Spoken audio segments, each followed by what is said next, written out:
Hey everyone, before we begin, 3 quick things. Like this video, subscribe to the channel, and comment, where are you watching from right now? What city? What country? I want to know. Let's go. The subway car lurched forward, and Maya gripped the cold metal pole to steady herself, her weathered cleaning caddy shifting against her hip. 6:45 in the morning. The fluorescent lights hummed their monotonous song, casting everything in a sickly yellow glow that made the other passengers look like extras in a zombie film. She pulled her jacket tighter, a thrift store find from 3 years ago, still holding together by sheer determination, and stared at the digital display counting down the stops. 5th Avenue, 57th Street. The numbers climbed like a social ladder she'd never be invited to ascend. Maya was 5'4", with dark hair pulled into a practical bun that had started to slip during her transfer at Union Square, and brown eyes that had learned long ago not to make direct contact with people who mattered. At 28 years old, she had perfected the art of invisibility, not through any magical means, but through the simple, devastating logic of circumstance. Wear the right shade of beige. Move quietly. Keep your eyes down. Exist in the spaces others had already forgotten about. She'd been working for Stellar Cleaning Services for 4 years now. 4 years of 8-hour shifts in office buildings where she'd learned the names of the plants on executive desks, better than she'd learned the names of the executives themselves. 4 years of bathroom tile grout and industrial-strength disinfectant, of disappearing the moment the first employees arrived, of being the ghost that kept the machine running. The pay was $17 an hour. Not enough to afford a studio apartment in Manhattan, so she rented a converted closet in Astoria, Queens, that she shared with a roommate named Derek, who worked nights as a hospital orderly. Not enough to eat anything beyond rice, eggs, and whatever vegetables were marked down at the bodega.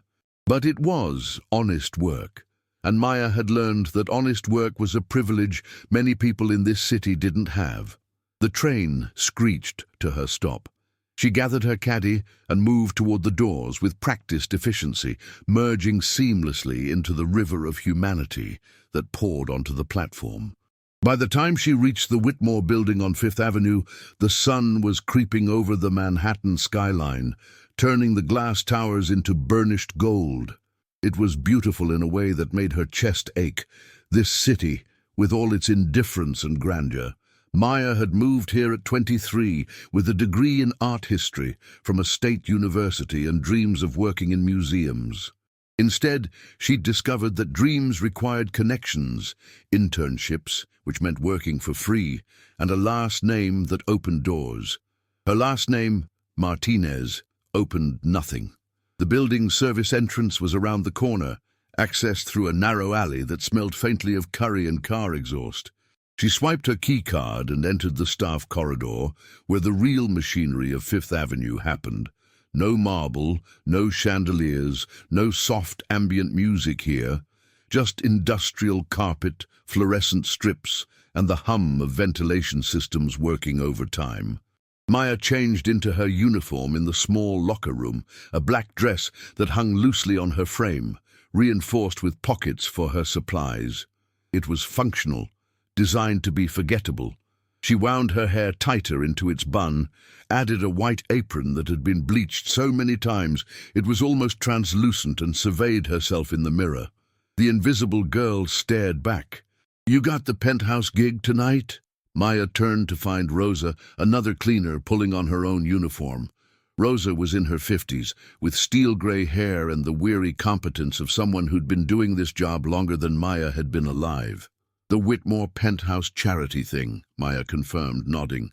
She'd been assigned to the pre-event cleaning that morning, and then scheduled to return at 5 o'clock to set up for the evening.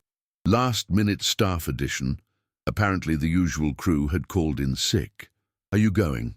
"God, no," Rosa laughed, a sound like gravel in a tumbler. "Those parties are nightmares. Rich people everywhere, treating us like we're furniture. I'd rather clean toilets. Actually, I will be cleaning toilets, the staff bathroom." She snapped her gloves on with finality. You watch yourself tonight, Mija. These kinds of people, they see right through us. It's like we're ghosts. Maya had never quite thought of it that way, as being seen through rather than simply invisible. But Rosa was right. There was a difference between being overlooked and being erased. The penthouse, when she first entered it that morning, stole her breath. 40 stories above Manhattan, the space was a study in aggressive minimalism. All clean lines, expensive emptiness, and floor-to-ceiling windows that framed the city like a painting. The walls were soft grey. The furniture looked like it had been designed by aliens, trying to understand human comfort, and the art on the walls cost more than Maya would earn in 10 years. She cleaned methodically, the way she always did. Dust the baseboards. Polish the windows until they were invisible. The best glass work made you forget there was anything between you and the outside. Vacuum in parallel lines, empty the trash bins, spray the bathrooms with something that smelled like the platonic ideal of cleanliness. By 2 o'clock, the penthouse was immaculate. By 5, catering had arrived, and the space had transformed into something from a magazine spread. Elaborate flower arrangements in white and gold, champagne flutes arranged with geometric precision. A string quartet was setting up in the corner. The city lights were just beginning their nightly performance below. Maya's final instruction from the event coordinator, a sharp-featured woman named Patricia who moved with the efficiency of a Scud missile, was clear. You'll be helping with coat check tonight. Black dress, white apron. Do not engage the guests in conversation unless directly addressed. Do not eat or drink anything, even if offered. Do not sit down. If you're not actively working, position yourself in the corner by the kitchen. Essentially, disappear. Disappear. It was the one thing Maya was truly expert at. By 8 o'clock, the first guests had begun arriving. Maya watched them from her position near the coat check, the designated spot where she was meant to vanish. The women wore gowns that probably cost what she paid for rent. The men were all jawlines and confidence. They air-kissed each other, laughed at jokes that weren't funny, and spoke in the careful tones of people who were always aware they were being observed. She felt the weight of her uniform like a stone around her neck. Around 8:45, Patricia hissed at her. The string quartet needs water. Go, now. Maya moved through the crowd with the practiced grace of someone used to navigating spaces where she didn't belong. She carried a pitcher of water and crystal glasses. Crystal, not plastic, these people had standards, weaving between conversations and carefully angled elbows. That was when fate, or momentum, or perhaps just the basic physics of two bodies moving in opposite directions through space, intervened. He came through the main entrance like he was late for something more important than his own life. Tall, probably 6'2", with dark hair that looked like it had been styled by someone throwing a handful of product at his head and hoping for the best. He wore a tuxedo that probably cost more than everything Maya owned, but wore it with the casual indifference of someone who'd never had to think about what things cost. James Whitmore was, in every objective measure, exactly the kind of man that existed in spaces like this, but his expression suggested he'd rather be literally anywhere else. He made a visible effort to smile at someone, a woman in emerald green who seemed to expect his attention, and then his dark eyes, which were the grey-green of storm clouds, lifted and landed directly on Maya.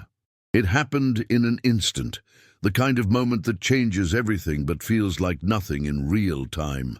She was moving, he was standing, and then she wasn't paying attention, and the pitcher, the expensive crystal pitcher, slipped from her fingers. She watched it fall in slow motion, watched his hand move, lightning fast, to catch it. Watched the water arc through the air like something from a ballet, splashing across the white marble floor and, catastrophically, across his tuxedo jacket. "Oh my God," Maya breathed, her face already burning. "It's fine," he said, and there was something in his voice that wasn't the tone people usually took with someone like her. No irritation, no dismissal, just genuine amusement. Honestly, this is the most interesting thing that's happened all night. I'm really sorry I wasn't. Maya was already moving, already reaching for the napkins that had miraculously remained on a nearby table. I can fix this. I can. You can stop apologizing, he said, and he was smiling now, a real smile that made the corners of his eyes crease. Seriously, I mean it. You're the only person here who doesn't feel like they're acting in a play they didn't audition for. Maya froze, her hand hovering mid-air with the napkin. She made the mistake of meeting his eyes directly. In that moment, she should have excused herself, should have retreated back into invisibility, should have remembered that she was the hired help at a charity gala, and he was clearly someone important, and nothing good ever came from crossing those invisible lines. Instead, she heard herself say, "The trick is not to think of it as a play. Think of it as a nature documentary. You're observing the mating rituals of the Upper East Side elite. Much less pressure." He laughed, a real laugh, not the practiced chuckle of someone at a social obligation. It transformed his entire face. "That's exactly it," he said, and something shifted in the space between them, a current that hadn't been there before. "I'm James, by the way." "Maya," she said before she could think better of it. "Well, Maya," he said, and there was a glint in those storm cloud eyes that made her stomach do something complicated. "How long is your shift? Because I have a feeling the evening's about to get significantly less boring."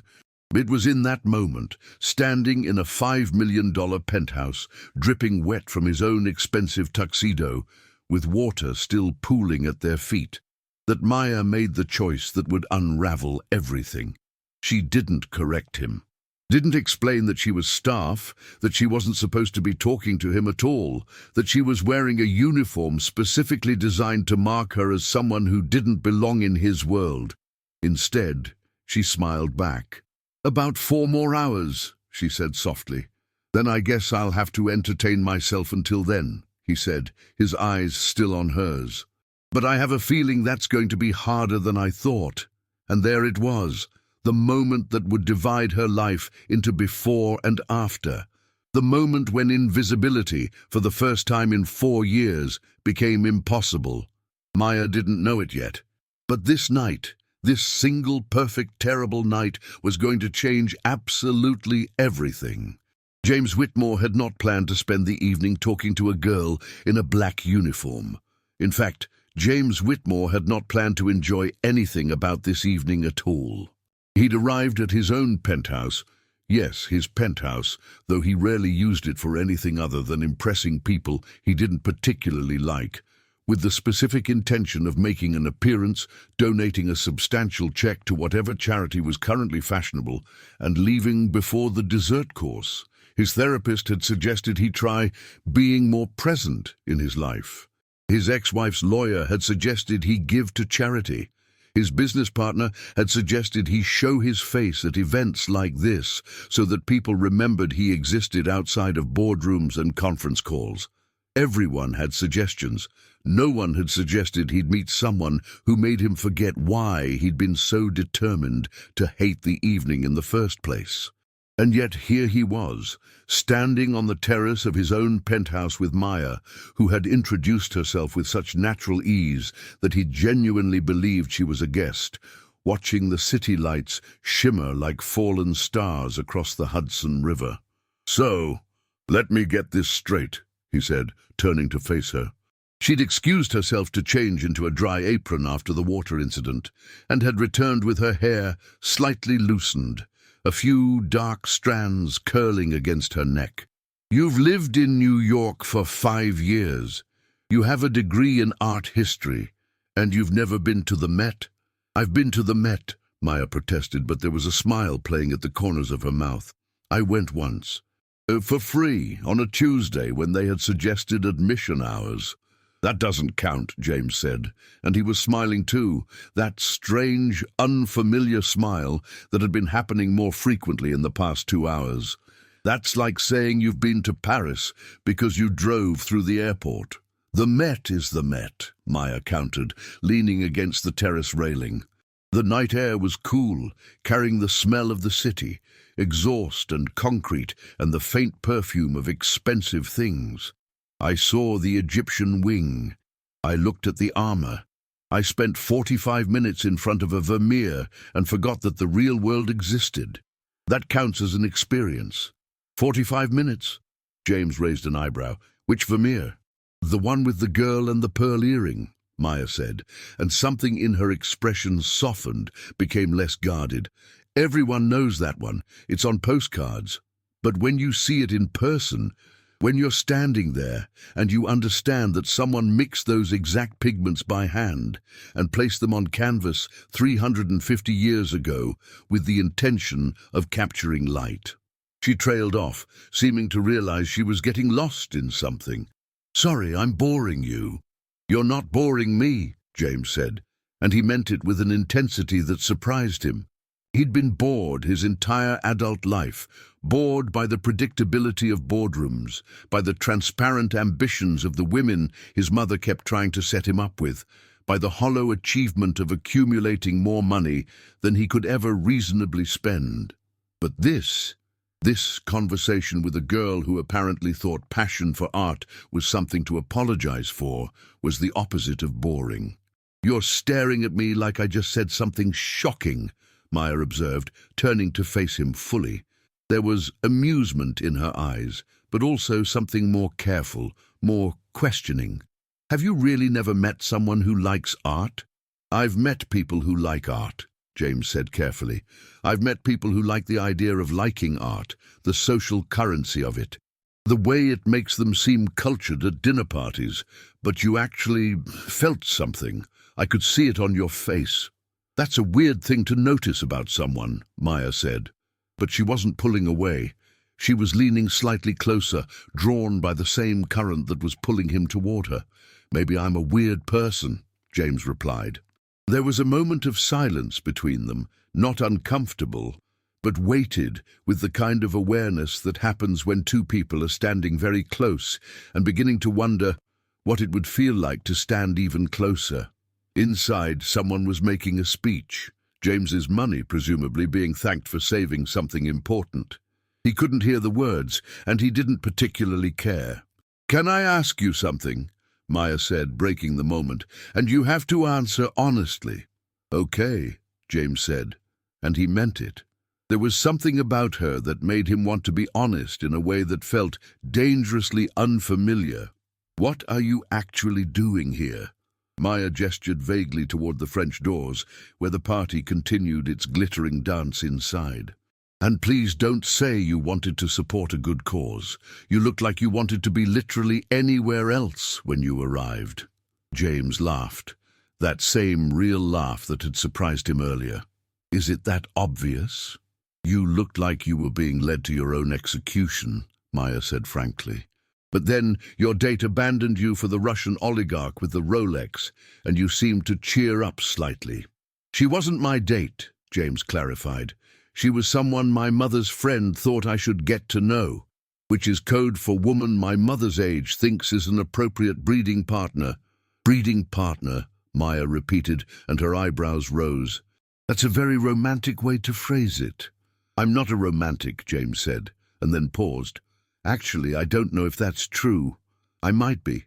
I've been divorced for 10 months and working 80-hour weeks, so my romantic life has been approximately zero. It's hard to form opinions about yourself when you're not actually living."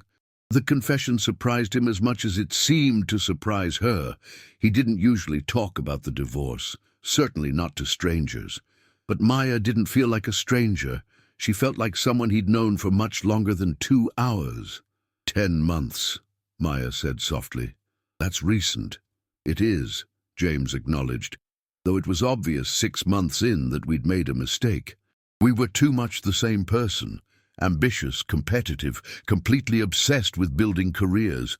We were like two sharks circling the same piece of meat. Romantic in theory, but in practice, exhausting. "So now you're here," Maya said, "donating money to charity and wishing you were somewhere else." "Now I'm here," James agreed, "and I'm genuinely not wishing I was anywhere else." The way he said it, The directness of it, the lack of performance, seemed to affect her. She looked away, out toward the city, and when she spoke again, her voice was lighter, deflecting from the intensity that had just passed between them. "Well, for what it's worth, you're the first person here who's asked me what I think about anything," she said. "So, you're not doing as badly as you seem to think." "How many people have you talked to tonight?" James asked. "Besides you?" Maya considered. "One woman asked me to find her clutch. 2 men discussed the stock market and ignored me completely. Someone spilled champagne on the floor and acted like it was a tragedy.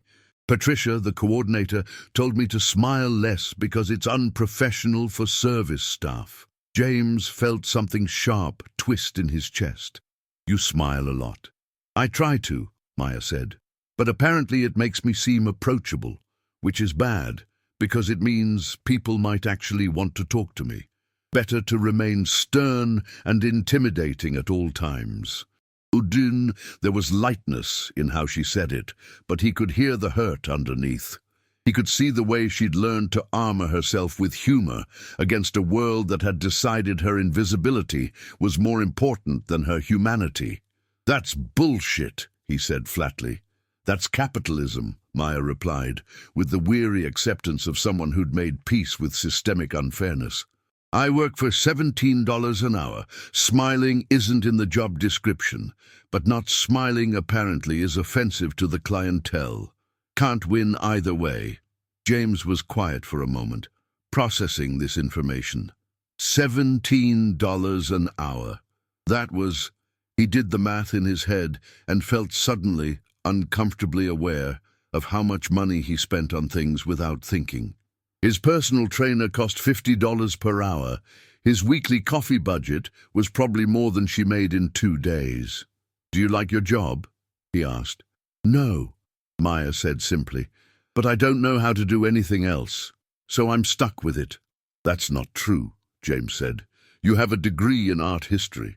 You clearly have genuine passion for..." "Having a degree and having a job are 2 different things," Maya interrupted, and there was no bitterness in her voice, just factual resignation. "I learned that pretty quickly. Jobs require connections, or unpaid internships, or being the right kind of person in the right place at the right time. I'm none of those things."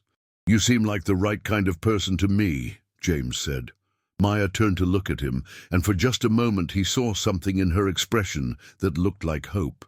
Then she seemed to deliberately crush it, turning back to the view. "You're very charming," she said, "but you're also very rich and very insulated. You can afford to believe in things like people having the right opportunities if they're just special enough. For the rest of us, it's more complicated." He wanted to argue with her, but something in him recognized the truth in what she was saying. He had been insulated. He'd grown up with money, which meant he'd grown up believing that hard work and talent were the only variables that mattered. He'd never had to consider luck or timing, or the systemic disadvantages of being invisible to people who made decisions. "Okay," he said quietly. "You're right. I don't fully understand, but I want to. Will you tell me?" It was a simple question, but something about it seemed to affect her deeply.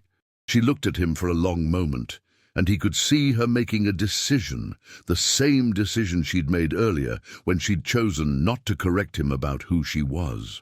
"I should probably get back inside," she said, but she didn't move. "Probably," James agreed, also not moving. "Patricia will notice I'm gone," Maya continued, with the tone of someone listing reasons she shouldn't do something she very much wanted to do. "Probably," James repeated. "This is insane," Maya said, but she was smiling now, a real smile that lit her entire face. "I'm going to lose my job over a conversation with someone I just met." "Is that what you think will happen?" James asked. "No," Maya admitted, "because no one will even notice I was gone. That's the whole point of the job, right? Invisibility." Something about the way she said it, the acceptance, the lack of self-pity, just the simple stating of fact, made James want to do something reckless. He wanted to make sure that Maya was seen, that her presence mattered, that the world couldn't just pretend she didn't exist. "Dance with me," he said impulsively. There's no music out here, Maya pointed out. Exactly, James said. We'll be completely alone. No performance. No one watching. Just two people who don't know each other very well, dancing on a penthouse terrace 40 stories above the city. That's insane, Maya said again. Probably, James agreed. He could see her wrestling with it, with the desire to do something spontaneous against the weight of every practical reason not to, the weight of being invisible, the weight of having to be careful, always careful, because one mistake could cost her the money she needed to survive. Then she took his hand. There was no music, but they swayed together anyway, moving slowly in the darkness. She was warm against him, and she smelled like industrial cleaner mixed with something else, something uniquely her, soap, maybe, or the faint scent of the jasmine flowers that grew in the building's lobby. Her head came to approximately his chin, and when she tilted her face up to look at him, the city lights reflected in her eyes like stars. "This is a bad idea," she whispered. "The worst," he agreed. "I should go back inside." "You should," he confirmed. But neither of them moved. They kept swaying, and James found himself lowering his head, found himself closing the distance between them. He could feel her breath catch, could feel the moment when she realized what was about to happen. "This is going to make everything complicated," Maya said softly. "Very complicated," James replied, and then he kissed her. It was tender and careful, nothing like the passionate movie kisses he'd expected. It was the kind of kiss that said, "I see you, I know you, I want to understand you." Her hands came up to grip his jacket, and he felt her lean into him, and for a moment everything else disappeared. The penthouse, the party, the weight of his bank account, and her $17 an hour. There was just this, the two of them, alone in the darkness, suspended above the city like they were the only two people in the world. When they broke apart, Maya looked almost dazed. "Okay," she said breathlessly. "I was wrong. That was worse than a bad idea. That was a catastrophe." "Catastrophically good," James suggested. "Catastrophically stupid," Maya corrected, but she was smiling. "I'm literally working right now. I'm being paid to be invisible, and I'm instead being very visible to a man who—" She stopped herself. "Who what?" James prompted. "Who lives in a world where I don't belong," Maya finished quietly.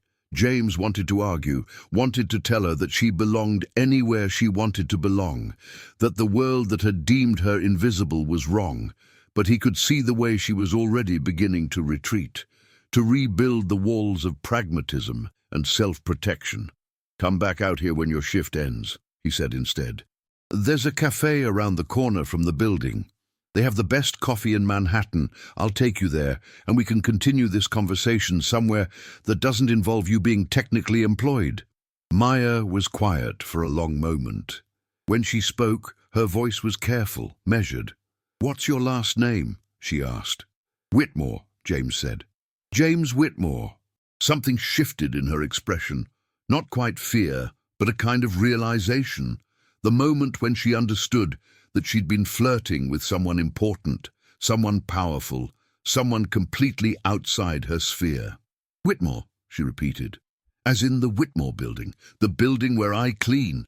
"That's the one," James said carefully, watching her process this information. "Oh my God," Maya said, and she sounded slightly panicked. "Oh my God, I just made out with my employer.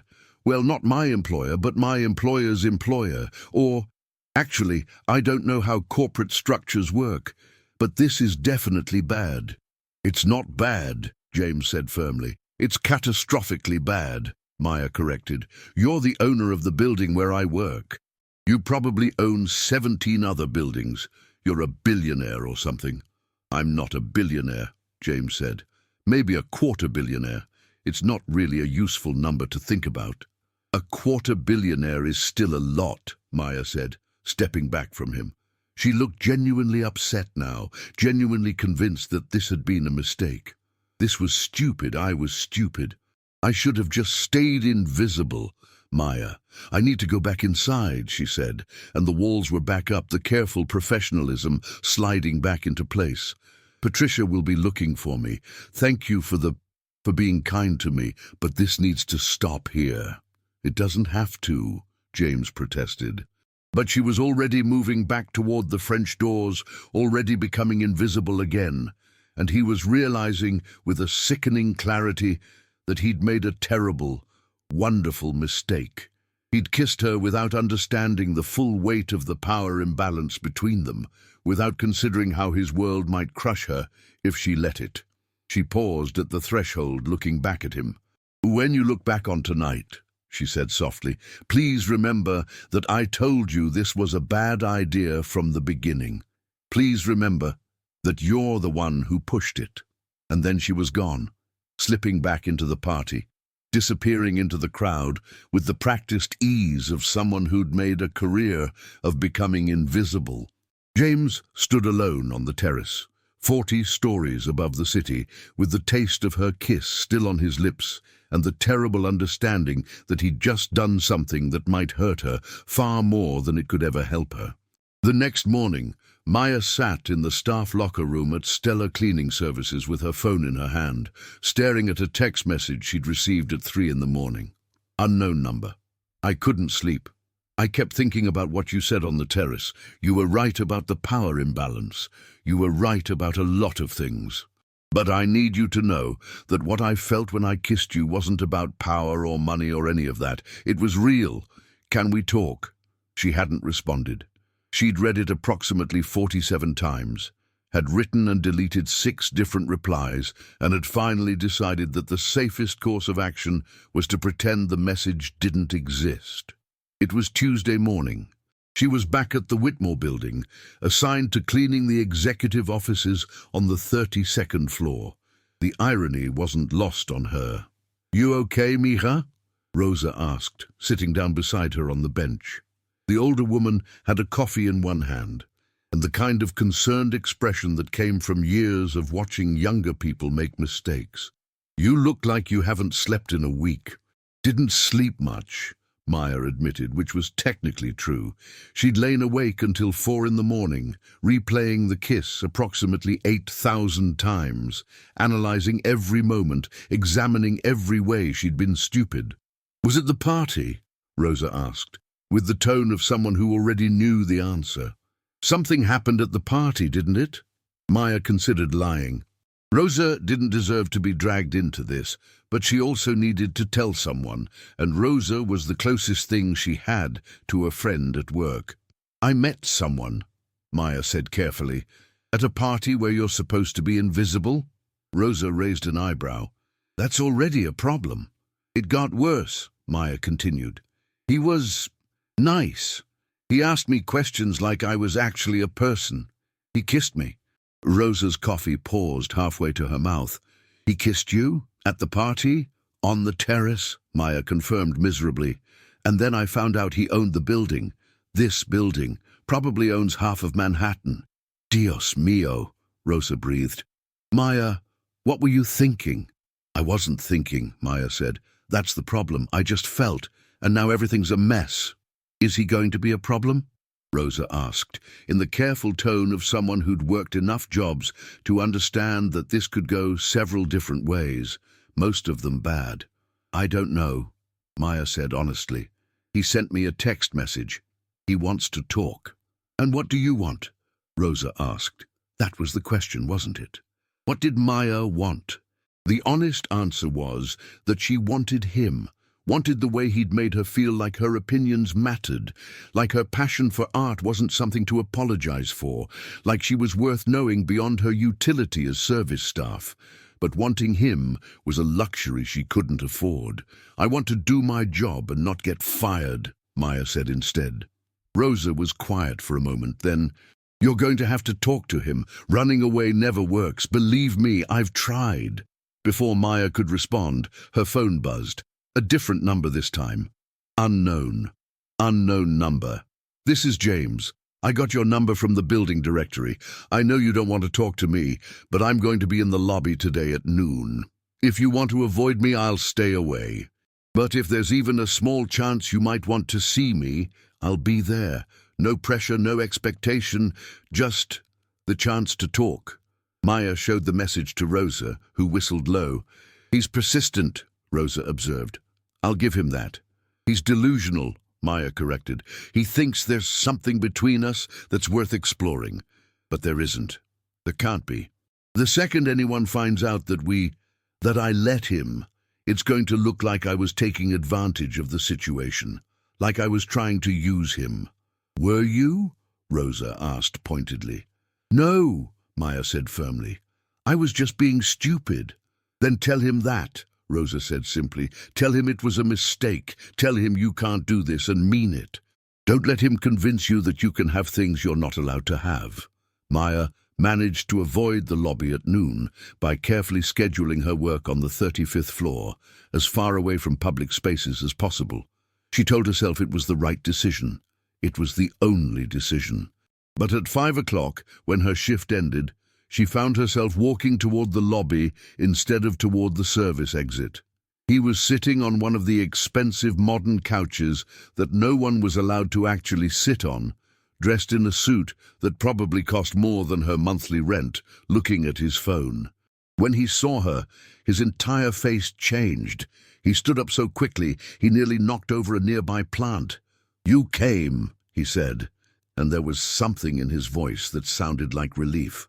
"I came to tell you that this was a mistake," Maya said firmly, keeping several feet of distance between them.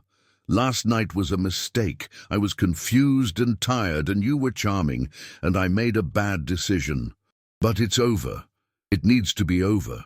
James was quiet for a moment, then, "Can we at least get coffee? Just coffee. 30 minutes. If you still want nothing to do with me after that, I'll accept it." "Why are you doing this?" Maya asked, and she could hear the frustration in her own voice. "Why are you making this harder than it needs to be?" Because I can't stop thinking about you," James said simply. "Because I don't believe that what happened on the terrace was just about momentary confusion. Because I think you felt it too, and I think you're trying to convince yourself that you didn't because you're scared." "I'm not scared," Maya said, which was a complete lie. "I'm being practical. You live in a world that I don't belong in. We have nothing in common. This is going to end badly for me, and I'd prefer that not happen." "How do you know it will end badly?" James challenged. "You're deciding the ending before the story even starts." "Because I know how the story goes," Maya said. "I've seen it 100 times. Girl from nothing meets boy from everything. They fall in love or think they do. Eventually, boy realizes that girl doesn't fit into his world. Girl gets hurt. Everyone moves on. Except girl probably also gets fired because word gets out that she was fraternizing with the boss." "I'm not going to fire you," James said. "You might not intend to," Maya replied. "But once this ends, and it will end, everyone's going to know. Your friends are going to know. Your family's going to know. The society pages are probably going to know. And then I'm going to be that girl at Stellar Cleaning Services. The one who thought she could date above her station. The one who got ideas. Nobody's going to want to work with me." James was quiet for a moment, and she could see him processing this, understanding finally the very real stakes of what he was proposing. "Then let me help," he said finally. "Let me give you a job in one of my—" "No," Maya cut him off sharply. "Absolutely not. I'm not taking a job out of pity from someone who kissed me at a party." "It wouldn't be pity," James protested. "It would be," Maya said firmly. "Or worse, it would be charity. I don't want either one. I want to earn my own way, even if it's slow and difficult and not very glamorous. That's not negotiable." "Okay," James said, and she could see the moment when he genuinely accepted what she was saying. "Okay, we'll do this your way. Coffee, just coffee. No job offers, no grand gestures, just two people talking." Maya wanted to say no. Every practical bone in her body was screaming at her to refuse, to walk away, to protect herself. But there was another part of her, a younger, more hopeful part that she thought she'd killed off years ago, that wanted to see where this could go. "One coffee," she said finally. 30 minutes and then this ends, completely. No more messages, no more running into each other. We go back to being people who work in the same building but don't interact. I can accept those terms, James said, as long as you promise to actually give me 30 minutes before you've already decided how it ends. The cafe around the corner from the building was called the Daily Grind, and it was exactly the kind of place that belonged in a New York City romance movie. Exposed brick, mismatched vintage furniture, the smell of espresso and cinnamon rolls, a barista with an impressive beard who knew everyone's name. "The usual, Mr. Whitmore?" the barista asked, and James nodded. Maya ordered a simple cappuccino, and they found a small table in the corner, away from the afternoon crowd of office workers and tourists. "I need to ask you something," Maya said once they'd settled, "and I need you to answer honestly. Why me?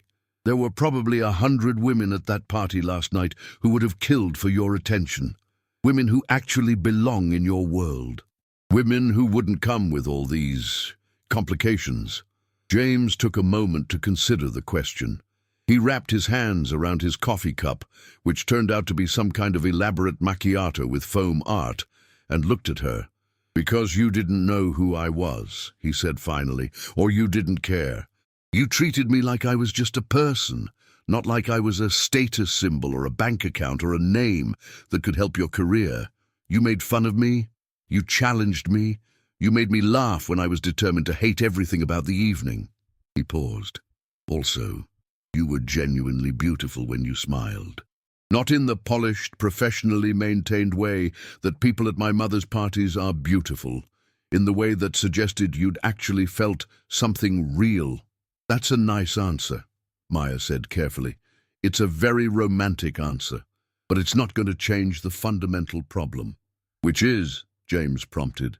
"Which is that I make $17 an hour, and you probably spend that in coffee before you get to your office," Maya said. "That I live in a converted closet in Queens, and you have a penthouse in Manhattan.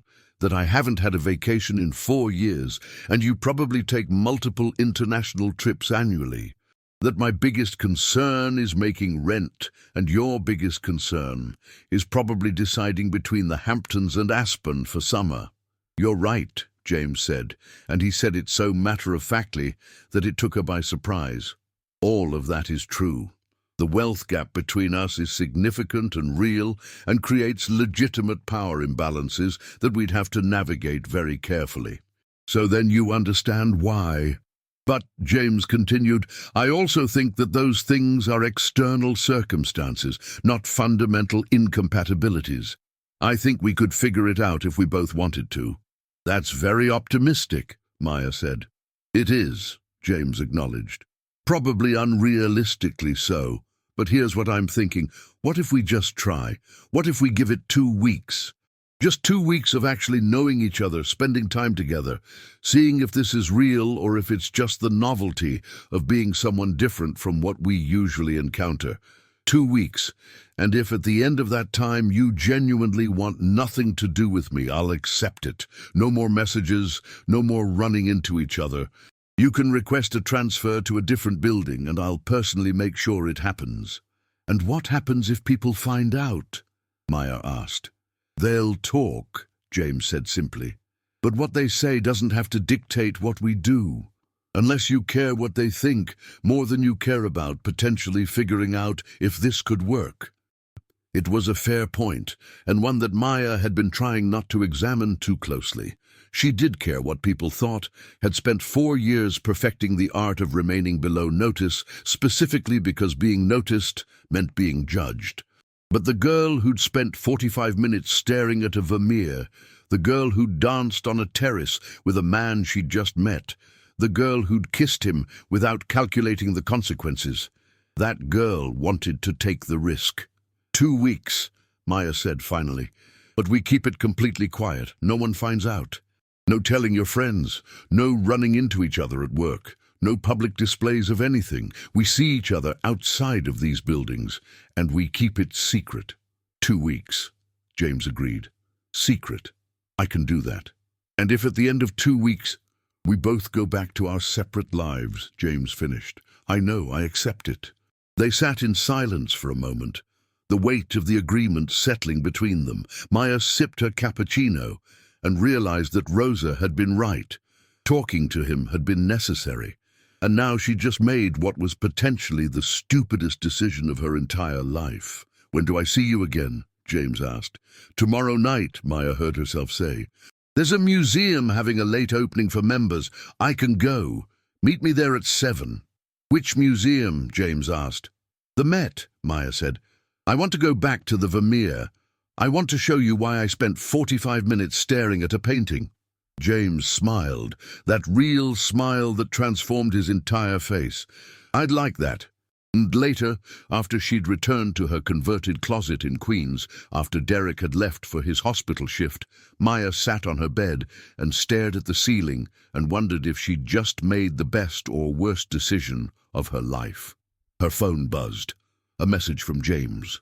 James, thank you for giving me a chance. I know you're probably terrified. I'm terrified too. But I think this might be worth it. See you tomorrow. Maya didn't respond. Instead, she lay back on her pillow and let herself imagine for just a moment what it might feel like to belong in someone's world so completely that class didn't matter anymore, that invisibility became a choice instead of a necessity, that a girl from nothing could somehow become someone. It was a dangerous thought.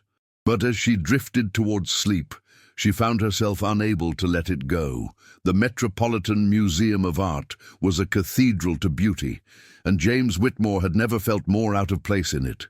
He'd been to the Met countless times, mostly for galas, mostly while wearing a tuxedo, and making small talk with people who viewed art as investment portfolio.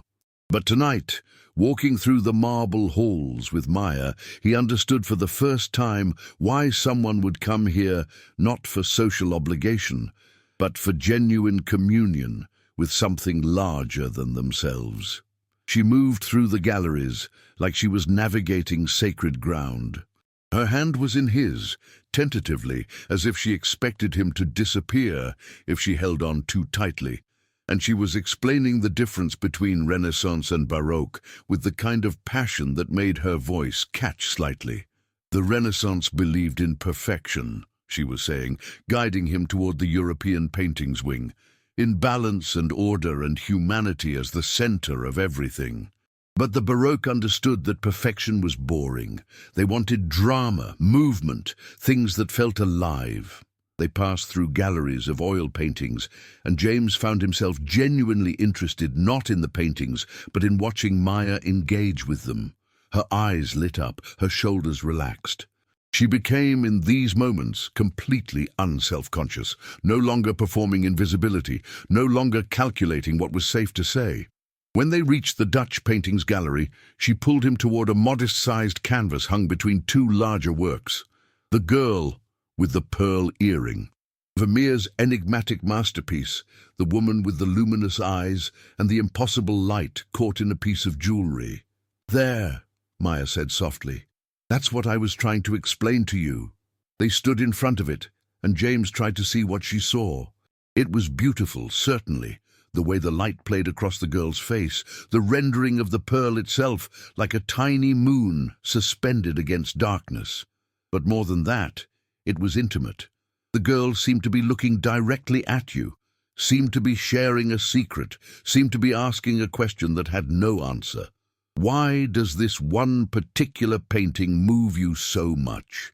James asked quietly. Maya was quiet for a long moment.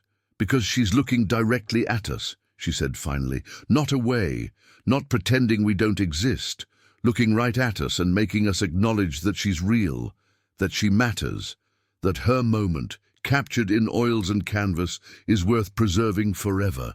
James understood then that she was telling him something about herself, that she wanted to be seen, that invisibility, for all that it had protected her, was slowly suffocating her. He reached over and threaded his fingers through hers properly, claiming her hand rather than asking for it. She didn't pull away. They left the museum at 9 o'clock, stepping out onto Fifth Avenue into the cool October night.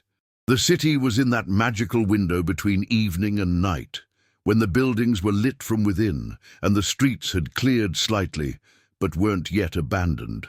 "Thank you for showing me this," James said. "Thank you for showing me how you see the world." "We have 11 more days," Maya said, and there was something almost fragile in her voice. "Let's not spend them being grateful. Let's just be." The next week happened in stolen moments. Tuesday night they went to a bookstore in the East Village that sold used books, where Maya spent 2 hours selecting 3 volumes of art criticism that she couldn't afford but wanted desperately. James bought them for her before she could protest, and they were worth the argument she gave him because he watched her face light up the way it had in the museum. Wednesday night they got street tacos from a cart in Washington Square Park and ate them sitting on a bench while street musicians played somewhere nearby.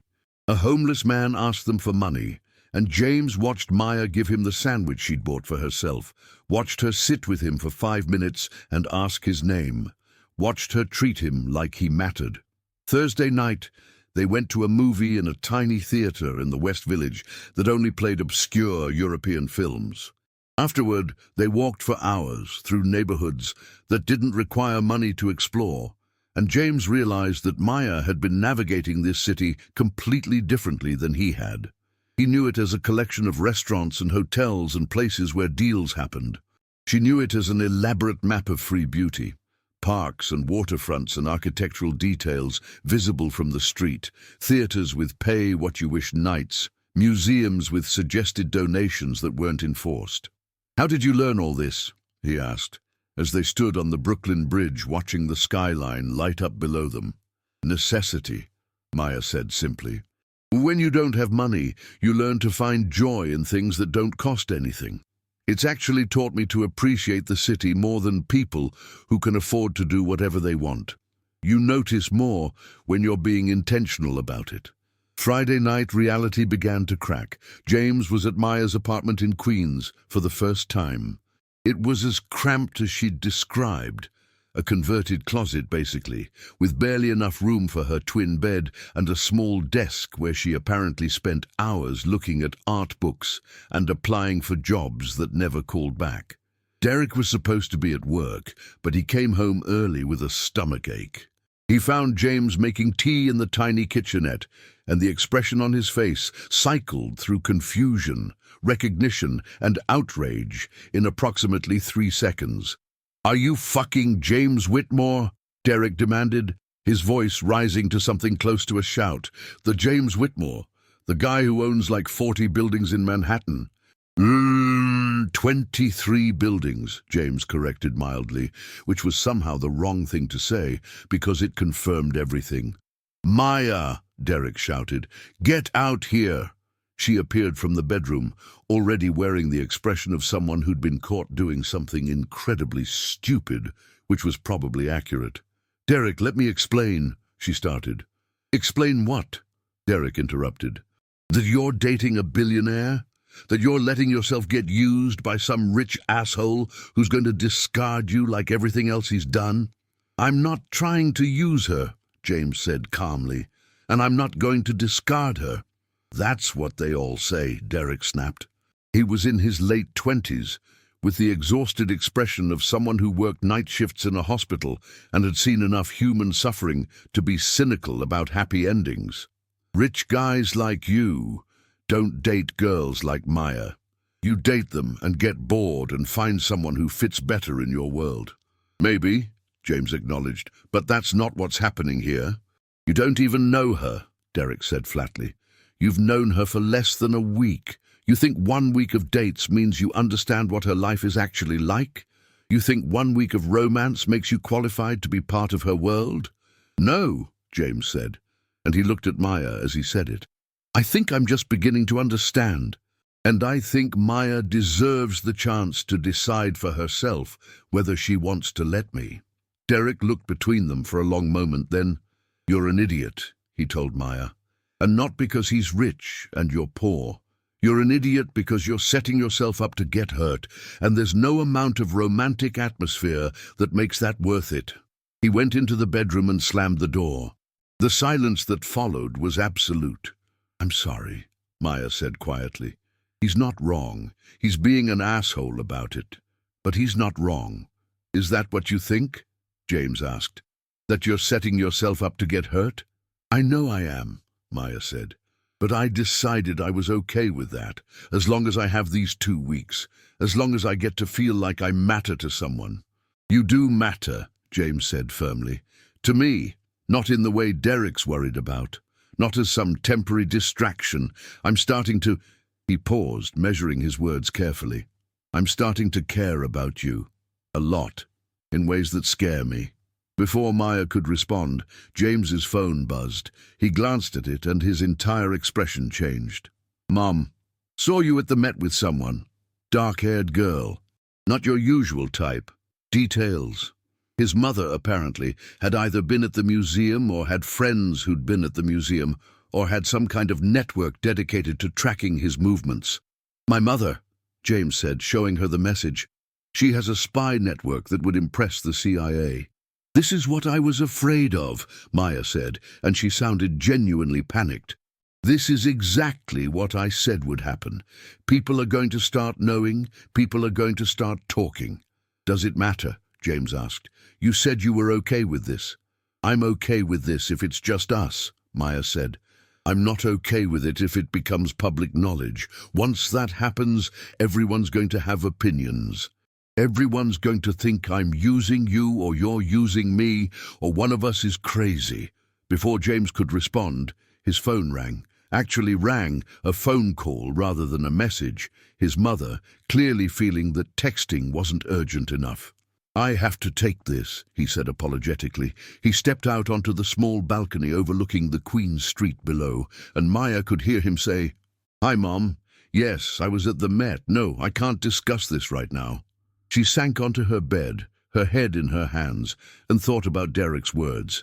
"You're an idiot." Maybe she was. Maybe this whole thing had been a beautiful fantasy that was inevitably going to crash into the reality of their separate worlds. Saturday morning, the second complication arrived. James was supposed to meet Maya at a coffee shop in Brooklyn that she'd discovered. A tiny place run by an elderly Korean couple who made the best pastries. Instead, he called her at 7 in the morning. "I can't come," he said, and he sounded exhausted, like he hadn't slept. "My ex-wife is in the city. Her lawyer called. There's a complication with the divorce settlement. I have to meet with my lawyers." "Okay," Maya said, trying not to let the disappointment show in her voice. "I'm sorry," James said. "I'm really sorry. I was looking forward to this." "It's fine," Maya lied. "It's not fine," James said, "but it's necessary. Maya, He paused. "I can't talk about this on the phone, but I need to tell you something. About my ex-wife. About why my marriage ended. I need you to hear it from me before you hear it from anyone else." That didn't sound good. "Okay," Maya said carefully. "Tell me." "Not over the phone," James said. "Tonight. I'll call you after I've met with the lawyers. We'll figure out when we can see each other." But they didn't see each other that night. The lawyers' meeting went long. Then James had to have dinner with his mother, who had apparently decided that she needed to discuss his personal life in person. By the time he called, it was past midnight, and Maya had already been asleep for an hour. Sunday arrived, and with it came the third complication. Maya's supervisor at Stellar Cleaning Services was a man named Mr. Harrison, a thin, sharp-featured man in his 60s who rarely left the office but had a reputation for being meticulous about time cards and job assignments. He called her directly, which had never happened before. "Ms. Martinez," he said in his clipped, precise way, "I'm reviewing your assignments for the past week, and I noticed some inconsistencies with your reported hours and your actual location. Can you explain why your time card shows you working the Whitmore building on Thursday night when our security logs show no entry for you?" Maya's heart had stopped completely. "I must have forgotten to clock out," she said, which was a pathetic lie. "You clocked out," Mr. Harrison said. "You clocked out at 5:45 p.m.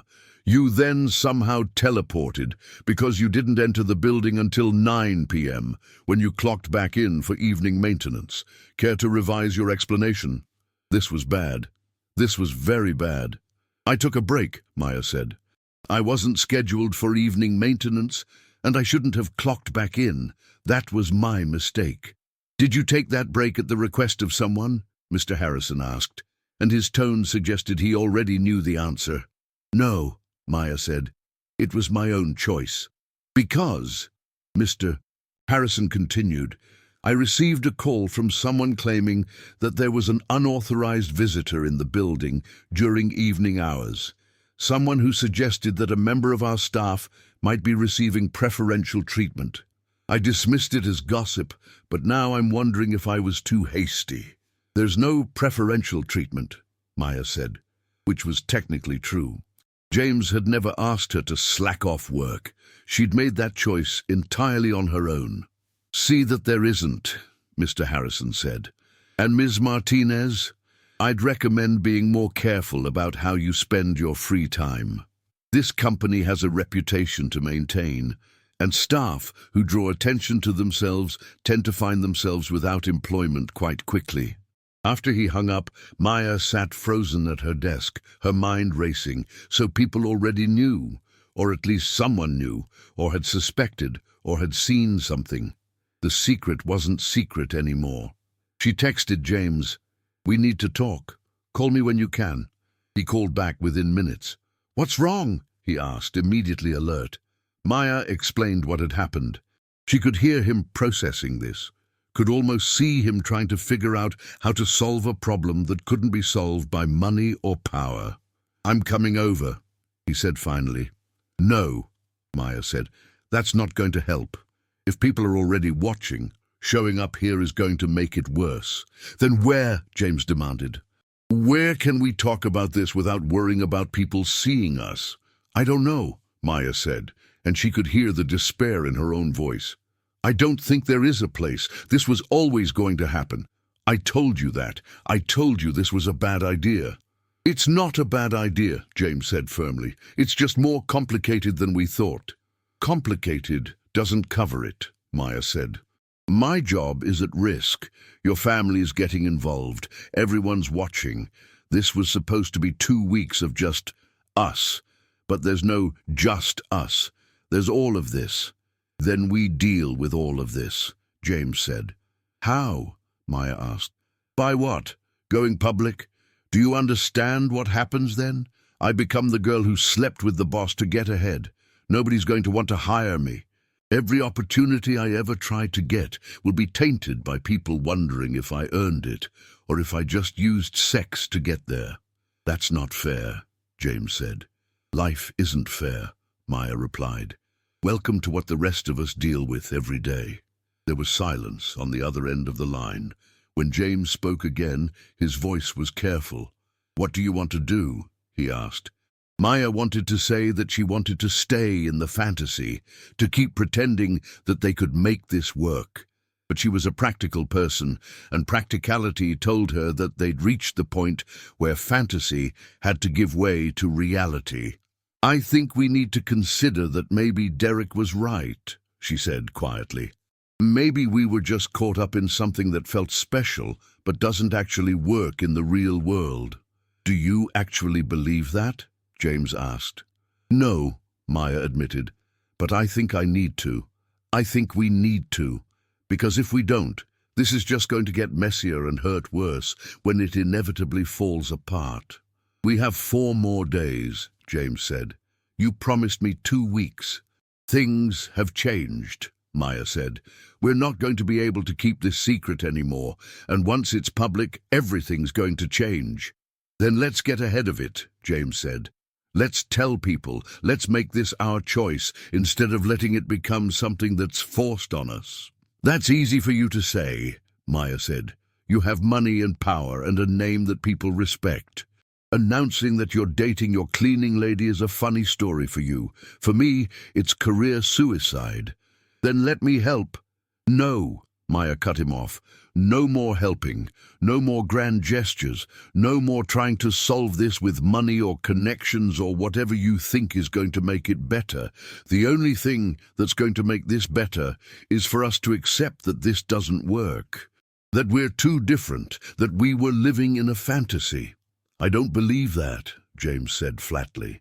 Believe it, Maya said, and her voice broke slightly.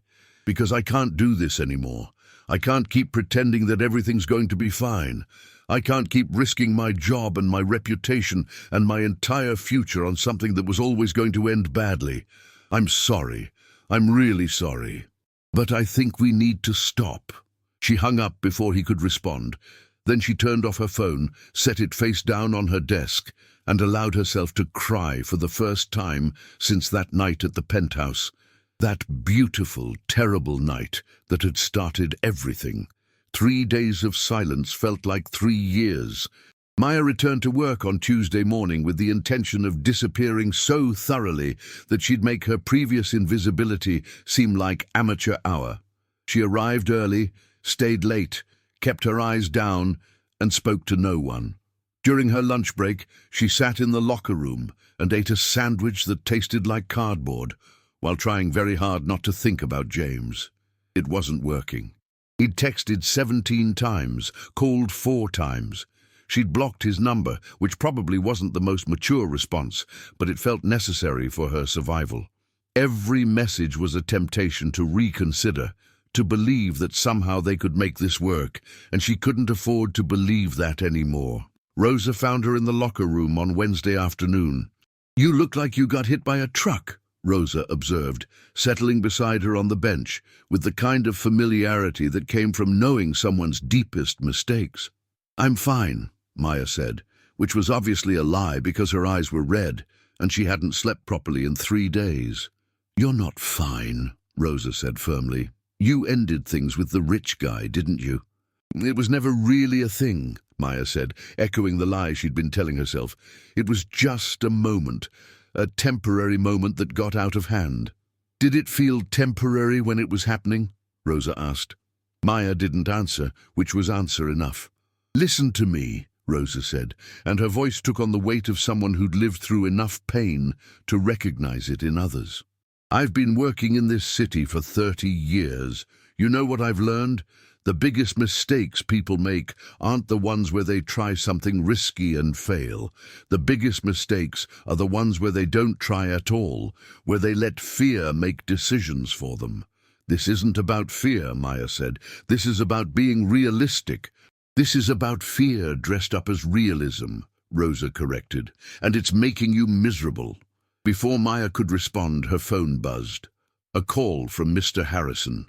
Her stomach twisted. This was it. She was being fired. It had to be. She answered with dread in her voice. "Hello? Ms. Martinez," Mr. Harrison said in his precise way. "I need you to come to my office immediately." Rosa squeezed her shoulder supportively, and Maya made her way upstairs on shaking legs. Mr. Harrison's office was exactly what she'd expected. Sterile and grey, with a desk that had nothing on it but a computer and a phone. He sat behind it like a judge presiding over her execution. "Sit down," he said, gesturing to the chair across from him. Maya sat, already rehearsing apologies in her head. "I received a call this morning from James Whitmore," Mr. Harrison said, and Maya's heart stopped completely. "He wanted to discuss the treatment of one of our staff members, specifically you." Here it was, the moment where everything fell apart. "He's not pressing charges," Mr. Harrison continued, which made no sense. "Against Stellar Cleaning Services for wage theft, actually. It seems that on the evening of October 15th, you worked approximately 4 hours for which you were never paid, because you clocked out at the end of your shift and then re-clocked in when you returned. That's 4 hours of unpaid labor that technically violated labor laws." Maya's mind was spinning. That was my choice. I took a break." "Which you took off the clock," Mr. Harrison said, "making it unpaid labor during your shift, which violates New York state law. Mr. Whitmore has generously decided not to pursue legal action against this company. but he has demanded that you be compensated for those hours at time and a half, and that the company issue you a formal written apology." "He did what?" Maya asked, feeling like she'd stepped into an alternate reality. "He was quite persuasive," Mr. Harrison said dryly.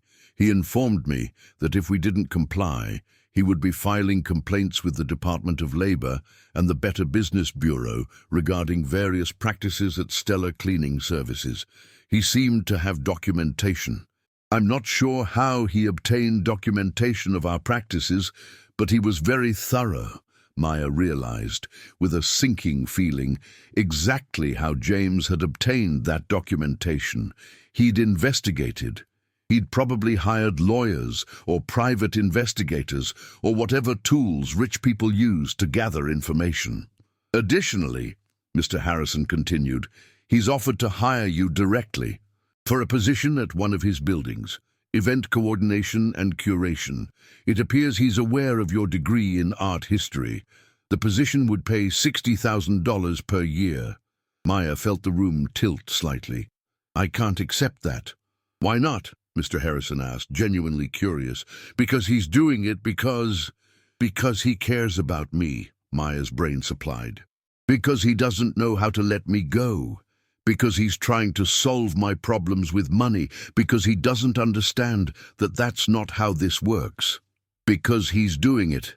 Because he wants to help you," Rosa said from the doorway, where she'd apparently followed Maya upstairs.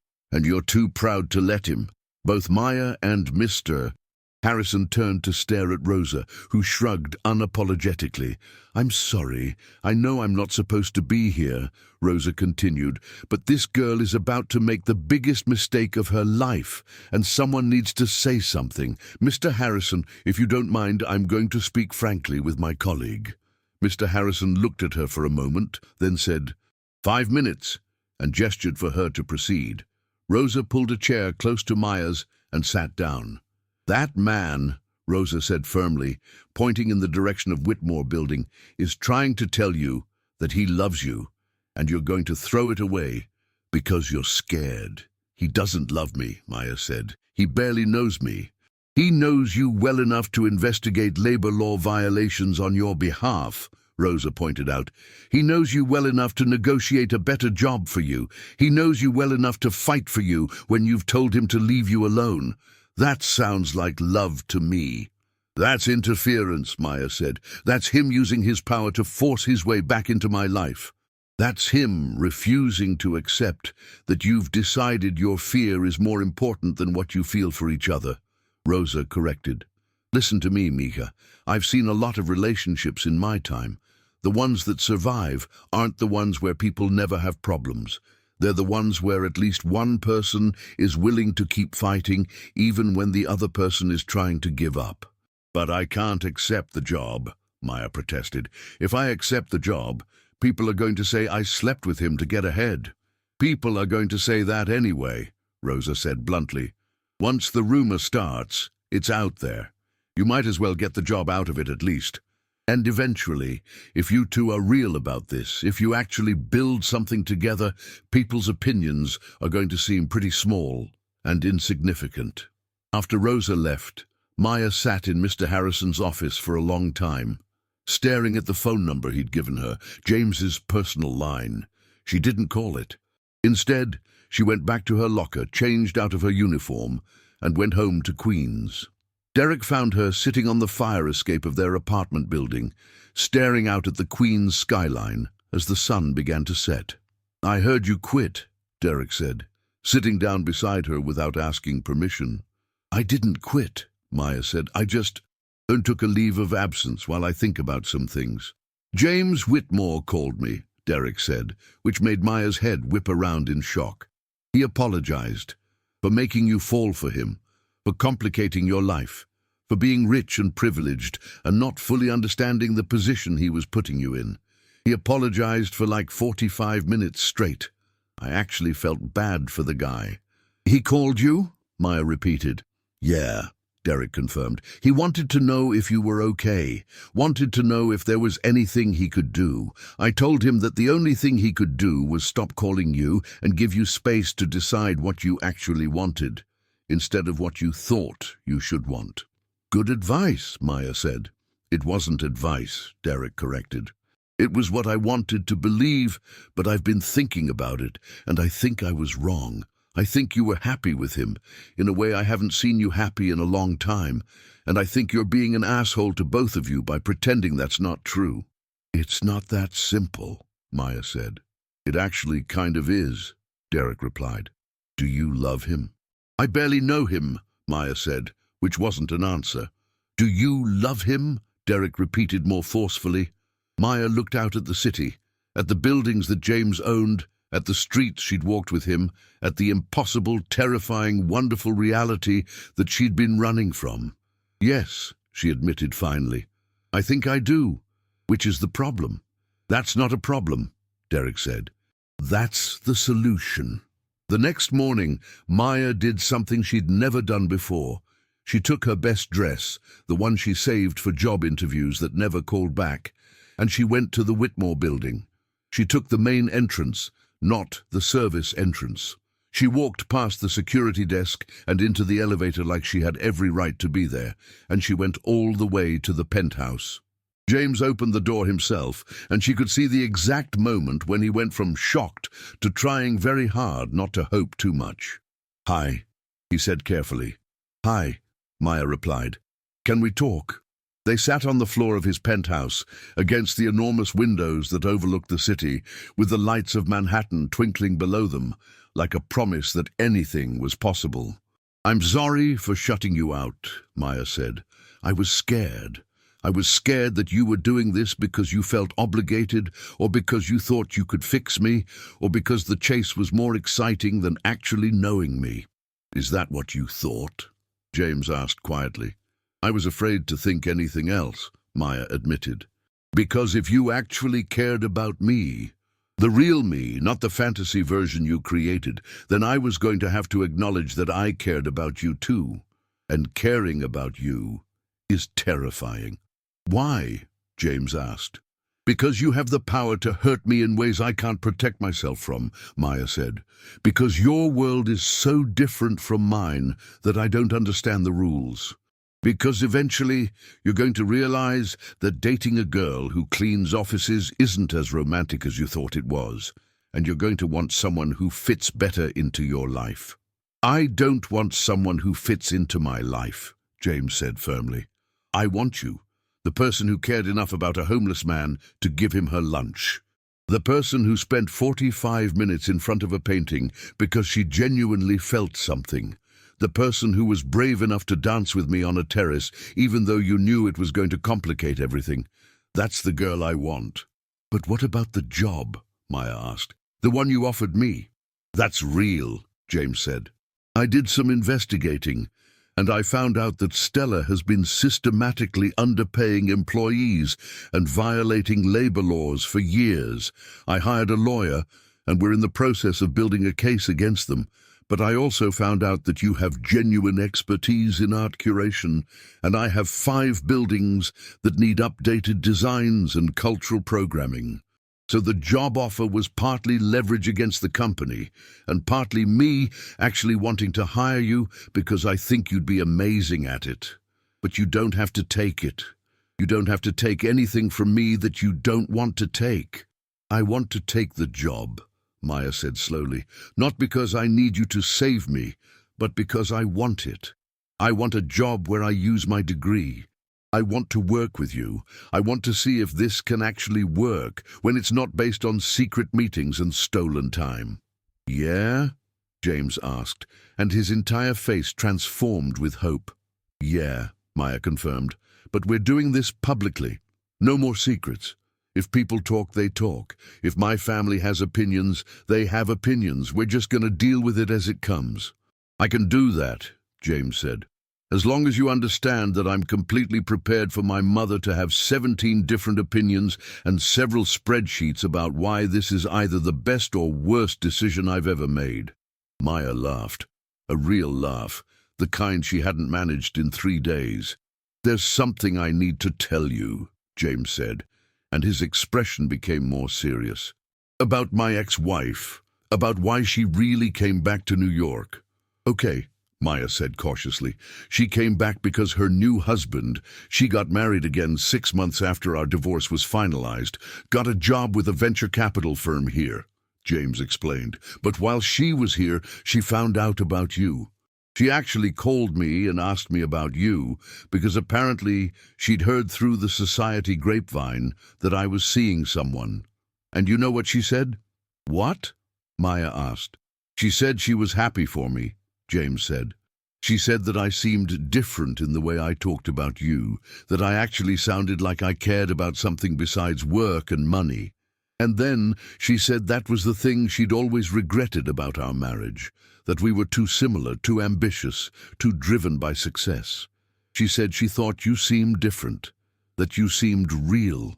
That's surprisingly kind of her, Maya said. It was, James agreed, and it made me realize something. I'm not the same person I was when I married her. I'm changing. And I'm changing because of you, because you make me want to be someone who actually lives in the world, instead of just accumulating things in it. You're very romantic, Maya said softly. Only with you, James replied.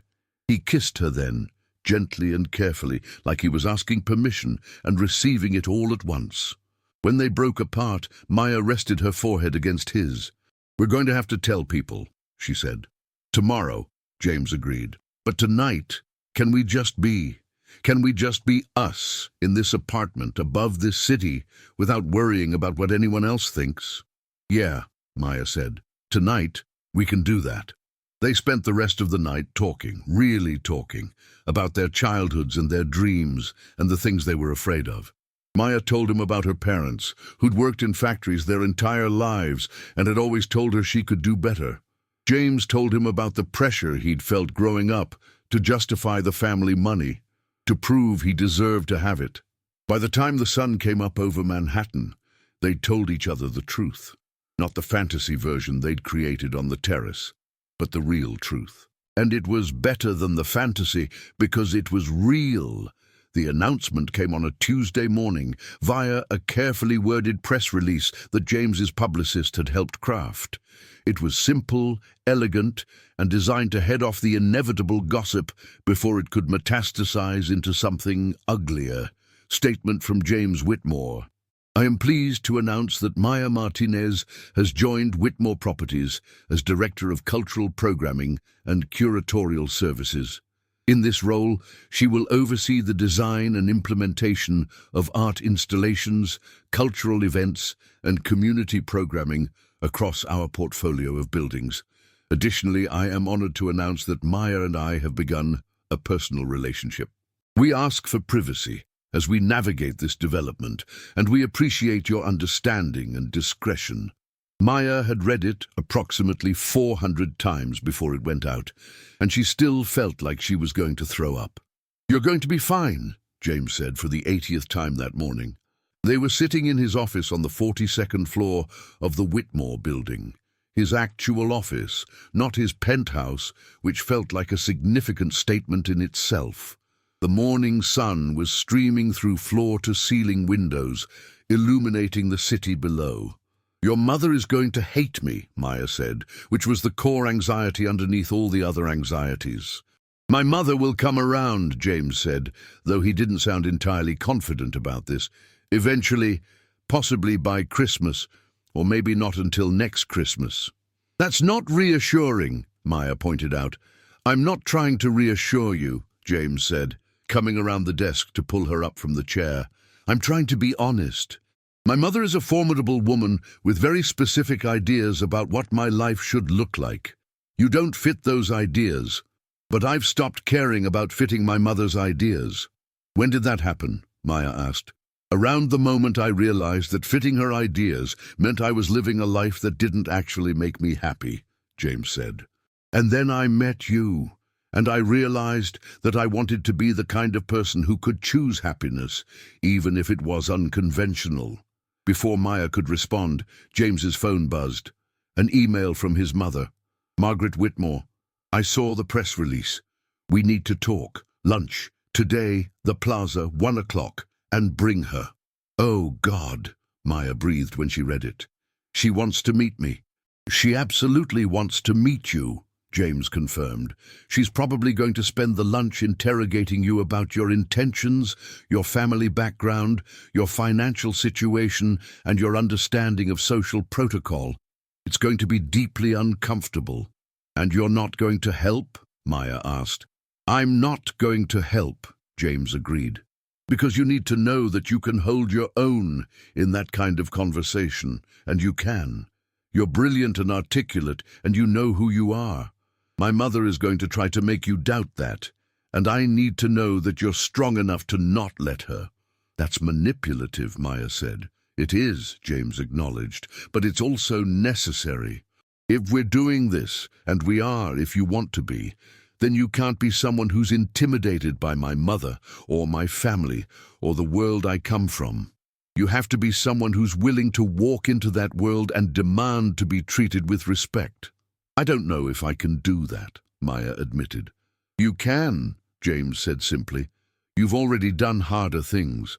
The Plaza Hotel at 1 o'clock was exactly as intimidating as Maya had feared. The restaurant was all white tablecloths and servers who appeared when you needed them and disappeared when you didn't. Margaret Whitmore was already seated at the table when they arrived, a woman in her mid-60s with James's same grey-green eyes and the kind of posture that suggested she'd been told her entire life that she represented something important. James, Margaret said, standing to air-kiss her son on both cheeks. Then she turned to Maya with a smile that didn't reach her eyes. And you must be the cleaning lady. There was a moment of absolute silence. Actually, Maya said, and she was surprised by how steady her voice sounded. I was the cleaning lady. Now I'm the director of cultural programming at Whitmore Properties. But I appreciate you identifying what you find most relevant about my background. Margaret's eyebrows rose slightly, not quite surprise, but a recognition that she'd underestimated her opponent. Well, Margaret said, sitting back down, you're not what I expected. What did you expect? Maya asked, settling into her own chair. Someone more intimidated, I suppose, Margaret admitted. Someone who would be grateful to my son for elevating her status.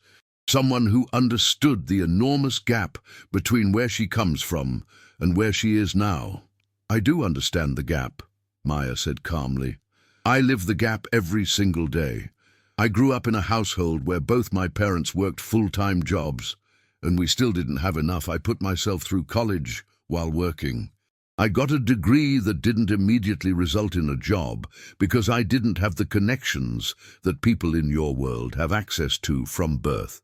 So, yes, Mrs. Whitmore, I understand the gap. What I'm not is grateful for being given a job out of charity or pity. Is that what you think this is? Margaret asked, gesturing vaguely at James. Charity. It was at first, Maya said honestly. He felt bad about the power imbalance, so he tried to fix it with money. But we've moved past that. The job he gave me is something I'm genuinely qualified for, and I'm going to be excellent at it. The relationship is something we both want, despite the complications. And I understand that both of those things make you uncomfortable, but I don't actually need your comfort. I do need your son's, and I have that. The rest is negotiable. Margaret was quiet for a very long moment. Then she picked up her water glass and took a sip. You're not what I expected, she said again, but I think that might be a good thing. Is that approval? James asked, and there was something like wonder in his voice. That is cautious optimism, Margaret corrected. We're going to need more information about this young woman's background, intentions, and long-term prospects before I can offer anything remotely resembling parental approval. But I'm willing to listen, and I'm willing to admit that I was wrong about one thing. What's that? Maya asked. I thought you were someone who would try to fit into my son's world, Margaret said. But I think what's actually happening is that you're going to change his world, and he's going to be better for it. The press release went viral in exactly the way James had predicted it would, which was to say it became a minor scandal that quickly transformed into a romantic narrative. The New York Times covered it under the headline, From Maid Service to Museum, The unlikely career rise of Maya Martinez. The article was surprisingly positive, interviewing former colleagues who praised her intelligence and work ethic and focusing on her new role at Whitmore Properties. Page 6 ran a much spicier headline. Billionaire's new love is building curator, not gold digger, probably. The probably was unfortunate, but the overall tone was more amused than critical. The real test came when Maya started her actual job. Whitmore Properties owned 23 buildings across Manhattan, and James's vision was to turn them into spaces that weren't just functional but culturally significant. He wanted each building to host regular art installations, community events, and programming that would make the spaces belong to the city rather than existing in isolation from it. Maya's first project was the flagship building on Fifth Avenue, a 50-story structure that had been completed 5 years ago, but still felt like a corporate monument rather than a community space. She spent the first week just walking through it, understanding its bones, imagining what it could become. She visited every floor, talked to every tenant, asked what they wanted from their workspace, and then she started to dream. She proposed a rotating art installation on the ground floor that would change monthly, showcasing emerging artists from underrepresented communities. She designed a community room on the second floor that could host free classes and lectures. She organized a partnership with a local school to use the building's conference rooms for an after-school arts program. It was James who pushed her to dream even bigger. "What if," he said one evening, as they were reviewing her proposal in his apartment, "we made this a model? What if every building in our portfolio had a similar program? We could become the biggest patron of emerging artists in New York." "That's going to cost a lot of money," Maya pointed out. "It is," James agreed. "But it's going to make these buildings mean something. Right now, they're just structures. We could make them cultural anchors. We could make them matter." "You're not doing this because of me, right?" Maya asked carefully. "You're not trying to prove something?" "I'm doing this because I want to," James said. "Partially because I love you, yes, but also because it's a good idea. The two things aren't mutually exclusive." Maya kissed him then, right there in his apartment, surrounded by papers and sketches and the possibility of something genuinely meaningful. 3 months into her new job, Maya stood in the lobby of the Whitmore building on Fifth Avenue and watched the opening of her first installation. The space had been transformed. Where there had been empty marble and corporate sterility, there was now color and life and art. 20 paintings covered the walls, works by emerging artists of color, pieces that vibrated with emotion and intention. And instead of corporate people in dark suits, the opening was filled with artists and community members, people who'd never been invited into a space like this before. Maya moved through the crowd, introducing artists to collectors, describing the work, explaining the vision. She felt James watching her from across the room, and when their eyes met, he smiled, a smile that said he saw her, really saw her, in a way that had nothing to do with where she came from or how much money she made. Derek was there, making sarcastic comments about the free wine. Rosa was there, looking genuinely impressed. Even Mr. Harrison had showed up, and he'd congratulated her on the job, on the way she'd transformed this space, on the way she'd clearly found her place in the world. Later, after the crowds had thinned and most of the guests had left, James found her standing in front of one of the paintings, an abstract piece in blues and golds that reminded her of the Vermeer she'd shown him at the Met. "You did that," he said, standing beside her. "We did that," Maya corrected. "You gave me the space and the resources and the freedom to try. I just filled it with something real." "That's what I'm talking about," James said. "You transformed this building. You made it mean something." "I want to do more," Maya said, the ambition suddenly blazing to life inside her. "I want to do this in all your buildings. I want to create these spaces everywhere. I want to build something that matters." "Then we'll do it," James said. "We'll build it together." "Together," Maya repeated, testing the word. It sounded right. 6 months later, Maya moved out of her converted closet in Queens and into an apartment in Manhattan with James. It wasn't the penthouse. They'd both agreed that living in a space that screamed wealth and power wasn't who they were anymore. Instead, they'd found a brownstone in Brooklyn, in a neighborhood that was still becoming gentrified, in a space that had character and history and room for both of them to build a life together.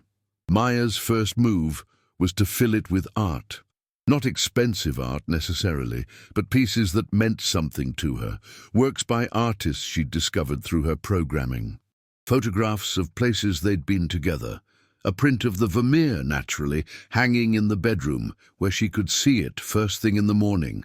James surprised her with a wedding proposal on a Tuesday afternoon, not at a fancy restaurant, not at some elaborate event, just at home on their brownstone steps with a simple ring that had belonged to his grandmother, and the words, "I want to build a life with you, an actual life, not a fantasy. Will you marry me?" "Yes," Maya said, and she meant it with every fiber of her being. The wedding happened 6 months later, in the spring, in one of Whitmore Properties' community spaces. It was small, just family and friends and people who'd been important to their journey.